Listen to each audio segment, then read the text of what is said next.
এবার সল্টলেকে শুরু হয়ে গেল এক বিশাল বড় ফুড ফেস্টিভ্যাল, যেখানে একই মেলার মাঠে থাকছে প্রায় 100টার মতন দোকান এবং সবকটাই কিন্তু বড় বড় ব্র্যান্ড। ফ্লোরিস থেকে আরম্ভ করে পেপসি, ওয়াও মোমো থেকে আরম্ভ করে ইন্ডিয়া রেস্টুরেন্ট, বল্লে বল্লে ধাবা, কি নেই এখানে রয়েছে স্যান্টাস ফ্যান্টাসিয়াও, আরো প্রচুর নামি দামি দোকান।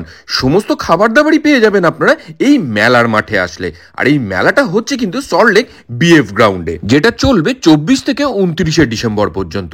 আর এই মেলায় আমন্ত্রণ পেয়ে আমি পৌঁছে গিয়েছিলাম এই মেলার মাঠে।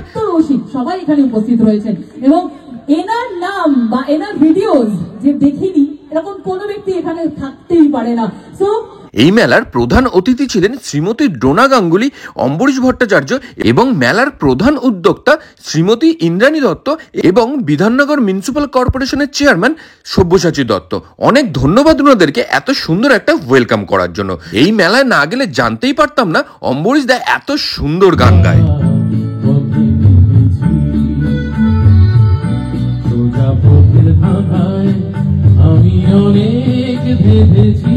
প্রথম দিনই এই মেলার ভিড় চোখে পড়ার মতন। আর এই মেলায় গিয়ে দেখা হয়ে গেল অনেক ক্ষুদে ফলোয়ার্সদের সঙ্গে, যারা নাকি নিয়মিত আমার ভিডিও দেখে। আর ওই যে বলে না, কোনো শুভ কাজ করার আগে মুখ মিষ্টি করাটা জরুরি, তাই মেলার মাঠে খাওয়া দাওয়াটা আমি শুরু করলাম নবদ্বীপের ক্ষীর দই দিয়ে। আর দইটা দেখেছেন একদম জমাট বাঁধা। যারা যাবেন এই মেলায় তাদেরকে বলবো এই নবদ্বীপের ক্ষীর দই অবশ্যই করে ট্রাই করুন। আর এরপরে যারা একটু অন্য রকমের খাবার ভালোবাসেন তাদের জন্য রেস্টোকোয়ালে নিয়ে এসছে সুশি। আর এই মেলার মাঠে সুশি কেন, বিরিয়ানি থেকে আরম্ভ করে চিকেন চাপ পেয়ে যাবেন কিন্তু প্রচুর রকমের খাবার, বিভিন্ন রকমের ফ্রাইজ আইটেম, ডেজার্ট, পেপসি রয়েছে সমস্ত কিছুই। আর এই রেস্টোকোয়ালের সুশিটা কিন্তু আমার দারুণ লেগেছে। যারা অন্য ধরনের খাবার ভালোবাসেন তাদের জন্য এটা থাকছে একেবারে মাস্ট ট্রাই আইটেম। আর সল্টলেকে এই মেলাটা কিন্তু প্রথমবার হচ্ছে মৈত্রী সংঘের উদ্যোগে, আর এটা ইভেন্ট ম্যানেজ করছে ফ্লেম অন হসপিটালিটি। আর এরপরে আমরা চলে গেলাম ফুচকা লিসিয়াসের কাউন্টারের দিকে, যারা বিভিন্ন রকমের ফিউশন ফুচকার জন্য একেবারেই বিখ্যাত। এখান থেকে ট্রাই করলাম বেশ অনেক রকমের ফুচকা। তার মধ্যে থেকে আমার যেটা বেস্ট লেগেছে সেটা হচ্ছে এই ফিউশন চাটটা। যারা যাবেন এই মেলায় তাদেরকে বলবো ফুচকা লিসিয়াস থেকে এই ফিউশন চাটটা কিন্তু আপনাদের জন্য মাস্ট ট্রাই আইটেম।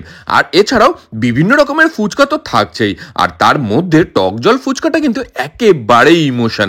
যতই বিভিন্ন রকমের ফিউশন ফুচকা চলে আসুক না কেন, এই টক জল ফুচকার ইমোশনটা কিন্তু কেউ বিট করতে পারবেন না। আমার মতন আর কে রয়েছেন যারা মনে করেন টক জল ফুচকা একটা ইমোশন, জানাবেন আমাকে কমেন্ট বক্সে।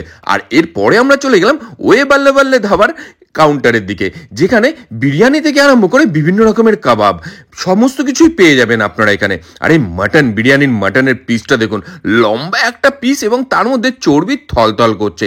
যারা বিরিয়ানি ভালো খান তাদেরকে বলবো এই ওয়ে বাল্লে বাল্লে ধাবা থেকে বিরিয়ানিটা কিন্তু একেবারে মাস্ট ট্রাই আইটেম। সত্যি বলছি, অনেকদিন পর অসাধারণ সুন্দর একটা বিরিয়ানি খেলাম। যেরকম নরম তুলতুলে আলু, তার সঙ্গে একদম সুগন্ধিযুক্ত লম্বা ঝুরঝুরে চাল, আর তার সঙ্গে মাটনের পিস, সবকিছু একেবারে পারফেক্ট কম্বিনেশন যাকে বলা চলে। আর এই ভিডিওটা যারা দেখছেন ঝটপট কমেন্ট বক্সে ট্যাগ করে নিন আপনার সেই বিরিয়ানি প্রেমী বন্ধুকে, যে সকাল বিকাল মোটামুটি বিরিয়ানি খেয়েই থেকে যেতে পারে। আর এই মাটনের পিসটা দেখেছেন, একটা একেবারে চর্বি পিস আমার সঙ্গে পড়েছিল, আর তার সঙ্গে এই নরম তুলতুলে আলু, সুগন্ধিযুক্ত রাইস সবকিছু মেখে নিয়ে সোজা মুখে চালান করে দিলাম। সত্যি আঙুল চেটে খাওয়ার মতন খাবার বললেও কম হবে। এরকম 1-2 থালা বিরিয়ানি কিন্তু আমি সাবার করে দিতে পারবো। আর তারপরে এই চিকেনের কাবাবটা দেখুন, এখানে কিন্তু বিভিন্ন রকমের খাবার আপনারা পেয়ে যাবেন, আর সবকটাই অসাধারণই সুস্বাদু। একদম নরম তুলতুলে চিকেন, যেটা একটু স্যালাড এবং গ্রিন চাটনি দিয়ে সার্ভ করা হয়েছিল। আর এইগুলো পেট পুরে খেয়ে নিয়ে নেক্সট আমরা চলে গেলাম দ্য ফেস্টিভা কাউন্টারের দিকে। এই ফেস্টিভা কাউন্টারেও কিন্তু আপনারা পেয়ে যাবেন প্রচুর রকমের আইটেম, যেখান থেকে প্রথমে ট্রাই করলাম এই পনির পাসিন্দাটা।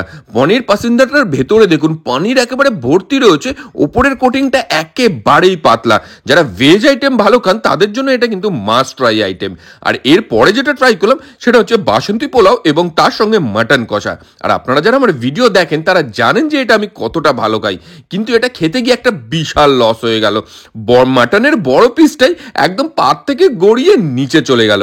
আর মাটনের পিসটা দেখেছেন, আমি এই প্রথম দেখলাম যে এরকম একটা স্পুন দিয়েও মাটনকে এত সুন্দরভাবে ম্যানেজ করা যায়।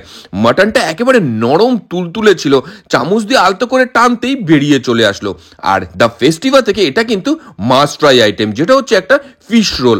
এর ভেতরে কিন্তু একটা চিংড়ির স্টাফ রয়েছে, ওপরে ভেটকি মাছের একটা কোটিং রয়েছে, আর তার উপরে পাতলা একটা কোটিং। এটা খেতে কিন্তু জাস্ট অসাধারণ লাগবে, যেটা একটু গ্রিন স্যালাড এবং কাসুন্দি দিয়ে সার্ভ করা হয়েছিল। আর এরপরে চিকেন ড্রামস্টিক থেকে আরম্ভ করে রয়েছে আরো প্রচুর রকমের আইটেম। এই সমস্ত খাবার দাবার খেয়ে নিয়ে আমরা আশেপাশে একটু মেলা ঘুরতে বেরিয়ে গেলাম। আর একদিকে আমাদের খাওয়া দাওয়া চলছে, অন্যদিকে স্টেজে কিন্তু শুরু হয়ে গেছে ডোনা গাঙ্গুলির নাচের প্রোগ্রাম। অসাধারণ মনোমুগ্ধ করা একটা প্রোগ্রাম দেখে নিয়ে আমরা ফিরে এলাম আবার খাবার দাবারের দিকে, যেখান থেকে ট্রাই করলাম পান্থতীর্থ থেকে সরভাজা এবং সরপুরিয়া।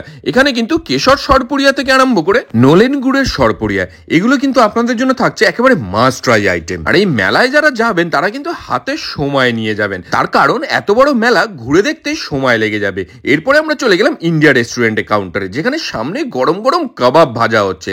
আর তারপরে হেঁটে হেঁটে ঘুরে দেখলাম যে আর কি কি খাওয়া যায় এই মেলার মাঠ থেকে। কিন্তু যেদিকেই তাকাচ্ছি সেদিকেই দেখছি একদম বিখ্যাত বিখ্যাত পশ্চিমবঙ্গের সমস্ত দোকান। কোনটা ছেড়ে যে কোনটা খাবো এটাই একটা বিশাল বড় ধর্ম সংকট হয়ে দাঁড়িয়েছিল। আর এই শীতের সন্ধ্যে গরম গরম মোমো খাবো না সেটা তো হতেই পারে না। ট্রাই করে নিলাম একটু গরম গরম মোমো। আর প্রথম দিকে যে ভিড়টা হয়েছিল সেটা কিন্তু একেবারে চোখে পড়ার মতন। চারিদিকে লোকজনের ভিড় এবং তার সঙ্গে খাওয়া দাওয়া চলছে একেবারে পুরো দমে।